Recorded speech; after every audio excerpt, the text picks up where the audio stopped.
Man, and I thought dragons were greedy. With a Morkoth's mindset and their wealth of abilities and special features, there is really an endless number of possibilities. So that's the goal of today's encounter, to make an engaging encounter that is truly open-ended and can potentially affect a number of future encounters based on the decisions the party makes. Hello, my name is Matt and welcome to My Hidden Nerdy Side, a channel created by a nerd who doesn't have many nerdy friends, and so I must rant to you, and today we're tackling the selfish island dwellers known as Morkoths. We are going to take a look at their lore, info, and abilities and then build an encounter you can steal, modify, and plop directly into your D&D games. Now, if you are well aware of the lore and mechanics behind Morkoths, then feel free to pop on over to the timestamp right here so you can jump straight to the encounter itself. I'll leave a clickable version in the description below.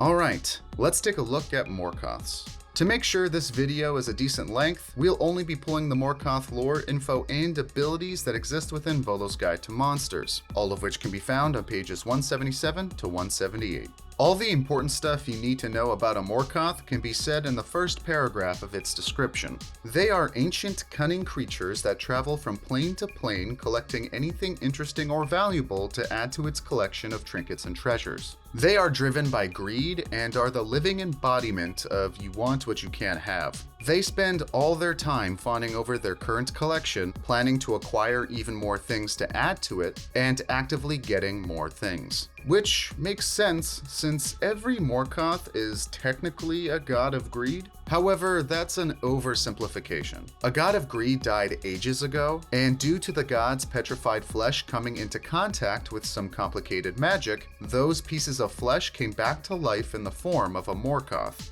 The corpse of this god also collided with some magical matter and ended up creating a bunch of extraplanar islands, and on each of those islands lies a Morkoth that inhabits it. You can find these islands anywhere in the world as they travel from plane to plane, picking up creatures and valuable things along the way, which is why a Morkoth's island is a gold mine for forgotten knowledge and that sweet, sweet loot. Because these islands have existed for ages, you can find all sorts of creatures inhabiting these islands who got scooped up one day. And some of these creatures can be species that haven't been seen for thousands of years. The Morkoth, naturally, considers them to be its property, and the creatures there may have spent so much time there that their descendants view the Morkoth as a ruler or god. The appearance of the island itself can vary heavily due to the weird stuff that has accumulated within it throughout the years, but many of them are shrouded in twilight and have mists and shadows that appear randomly, although they can have more natural appearances. They are also typically warm and wet with a subtropical or tropical climate, but there is also a pearly substance within the island that allows it to glide on planar currents, maintain its environment, and keep it safe from external sources. Within this island is a Morkoth's lair, which is usually located in the center. It's made from a collection of underground tunnels, and the majority of the lair is underwater, but some places will be completely dry in order to preserve its collected treasure. And finally, it's a one-strike and you're out policy if you try and take a piece of their treasure. But they can be bargained with if you have something they want. However, they know everything they have ever owned and can track their possessions throughout the planes. So if you try and cheat a Morkoth or take something from it, they can and will follow you until the debt is paid.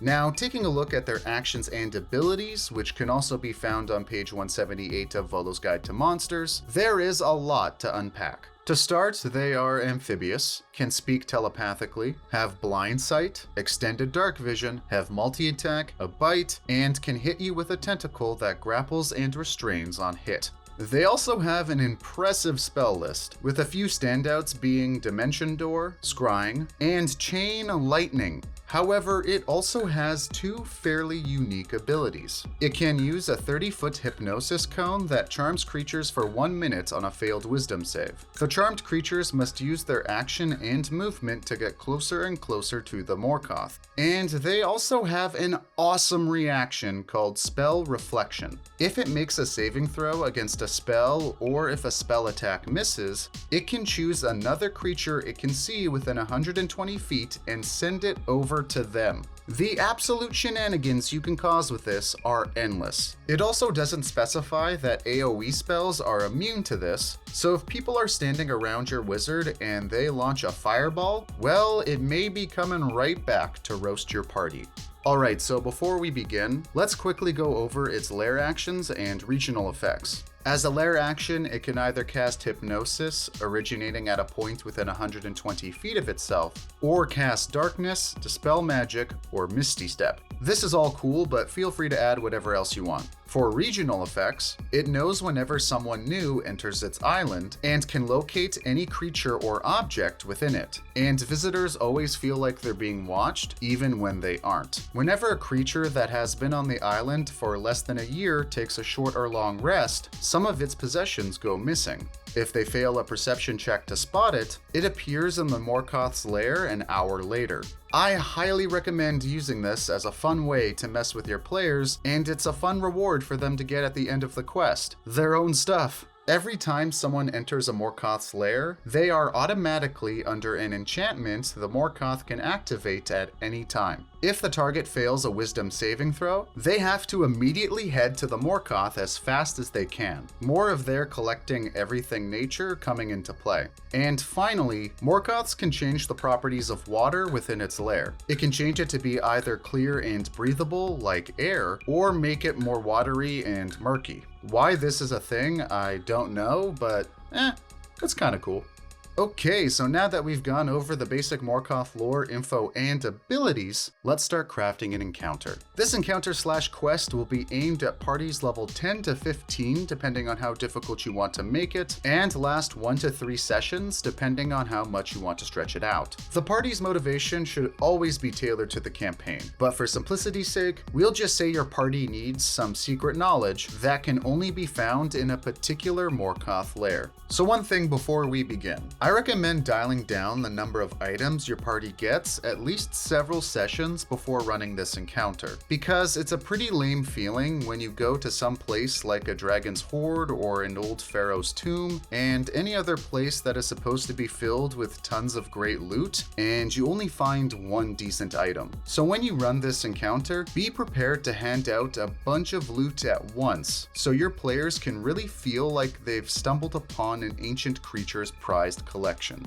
I'd say give at least one rare or really good uncommon item per party member, and then a ton of gold and smaller items that aren't exactly powerful, but are either cool or situationally useful, like a robe that predicts the weather, a torch that lights up on command, and stuff like that to really flesh out the Morkoth's collection. Okay, so like I said, your players are going to be searching for some ancient knowledge to achieve whatever they need to achieve. After they complete a previous quest, they will find a note that on its own doesn't make much sense to them. But when they take it to a wizard, researcher, historian, or some other intelligent NPC in your world, they'll be able to tell the party that the note refers to a specific Morkoth's island. They will mention the Morkoth by name, and also mention an identifying feature that distinguishes its island from other Morkoth islands. For this encounter, we'll call it Gakar, and the identifying feature will be it's surrounded by a light blue mist. This NPC will also tell the party the Morkoth basics. They're greedy, have massive hordes, have moving islands, you know, enough so your party has a little idea of what to expect, and so they can start thinking about ways to approach the upcoming encounter.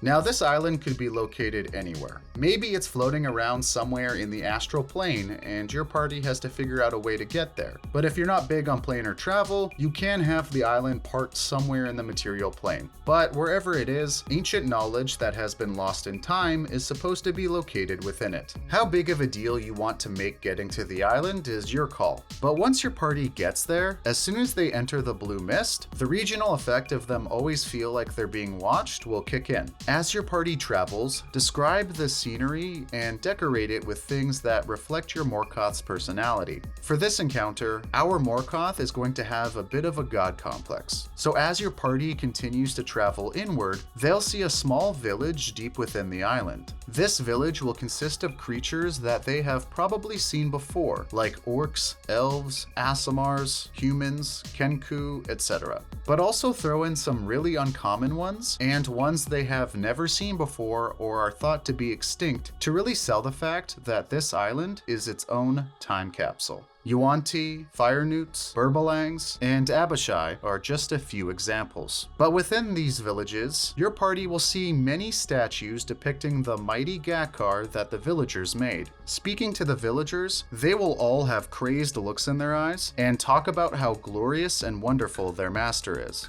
They all live to serve Gakkar's will and dedicate their lives making things for him using the resources on the island. In fact, the party has arrived at the perfect time. For once a year, groups band together and make offerings to Gakkar. One of his priests comes down to collect them, and then comes back the next day to pick the select few who are worthy to serve directly under Gakkar, and gain access to the plentiful resources at his disposal to craft even greater offerings for him and earn even greater praise. If your party wants to see Gakkar, the villagers will tell them that no one is allowed to see Gakkar unless he summons them, and the gate is guarded by Gakkar's servants to prevent anyone entering. So your party will have two obvious choices: either participate in this offering contest and win so they can be invited to see Gakkar, or force their way in through combat, stealth, or whatever. I'd give your players 48 hours to decide on and make an offering. This will give them plenty of time to do so and to scout out the area around Gakkar's lair. If they do that, they'll see two frog hemoths guarding an entrance to a cave that leads underground. If your party decides to brute force their way in, then the Morkoth is going to be on high alert and crap will hit the fan real quick. How that will unfold we'll go into later, but for now, let's say your party makes an offering. They'll have the knowledge that Morkoths are greedy and can see this Morkoth is pretty full of himself. So let your party make whatever they want. They'll see the other creatures are either making useful tools, statues of Gakkar, and other things they can make with what is available on the island. Let your party's creativity fly, and if they do a decent job, or decide to offer the Morkoth a ton of gold or one of their own items, congratulations, they will win the contest. A fishy-looking priest will emerge to grab the offerings, and then a day later, will return to invite the party into Gakkar's lair. For this encounter, I'm just taking the Kraken priest stat block from Volo's, and then reflavoring it as a Morkoth priest. But do whatever you want. The party will see the frog hemoths step aside and let them pass. The priest will answer the party's questions, and will tell them how to behave and be respectful to Gakkar. As your party enters the lair, they'll notice the majority of it is underwater. If they don't have water breathing, the priest will show them some magical seaweed they can use to make a temporary breathing apparatus they can put over their mouth and nose. When they submerge for the first time, they'll see a room filled with creatures who have won the offering contest in previous years, slaving away at crafting things for Gakkar using much more valuable materials than what the villagers were using. They will submerge again, swim through underwater tunnels, and emerge in a fairly empty room where Gakkar, some priests, and some other fishy minions will be hanging around. The other minions I'm using for this encounter are sea spawn, since they can also breathe underwater and fit the theme. But again, do what you want. Gakkar will ask the party what they want, and if they tell them they are after this ancient knowledge, Gakkar will be willing to trade it for a fair price. To appease Gakkar, the party is going to have to pay a hefty premium. I'd ask for a really high price, like thousands of gold and even some magic items. If the party agrees, then hey, quest over. But most likely they won't agree to those terms. Gakkar will offer them a second solution, which is they can pay him with other loot they find in their travels, or ask them to fetch some specific things. If the party agrees to that, they will also get their knowledge and leave. But the party will have a set time limit to retrieve what Gakkar wants. If they don't accomplish it in time, Gakkar will send his minions and even some of the villagers after the party.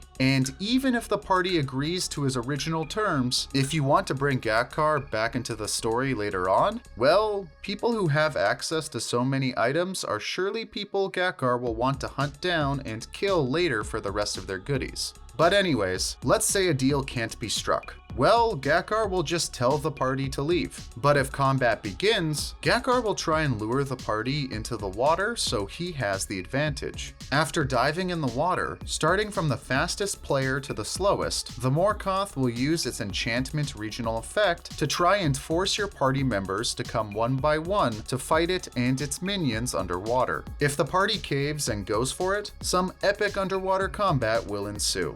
But there is another way. Morkoths love their collection of goodies more than anything else. So what if the party tries to ignore the Morkoth and head straight for its prized collection, holding his collection hostage until Gakar gives into their demands? He will, of course, but now your party has an enemy for life. I'm thinking we have the Morkoth, 3 to 6 Kraken aka Morkoth priests, and around 12 to 25 sea spawn walking throughout the lair you can have crash the combat if needed. And hell, toss a Froghemoth in there as well if your party is absolutely crushing them. And if your party kills the Morkoth, that will be the end of it and they'll be swimming in a pile of loot. But they will also have a village of creatures who now have no purpose. So what they do with them could be really exciting. So, a quest that is filled with so many different ways to approach it at each stage of the quest, and no matter which way they take could have game-changing implications? I think this quest is spicy enough. But, if we wanted to, how could we make it even spicier? Well, you know that silly water-changing regional effect I mentioned earlier? Well, if you want to get some mileage out of it and make the encounter much more difficult, you could have Gakar make the water surrounding the players murkier so they become blinded during underwater combat. Another thing you could do is have a small resistance force somewhere around the island that could help your players storm the mighty Morkoth's lair. And finally, if you're comfortable with it, if Gakar dies, well, maybe your party figures out a way to control how the island moves, giving them a new portable base.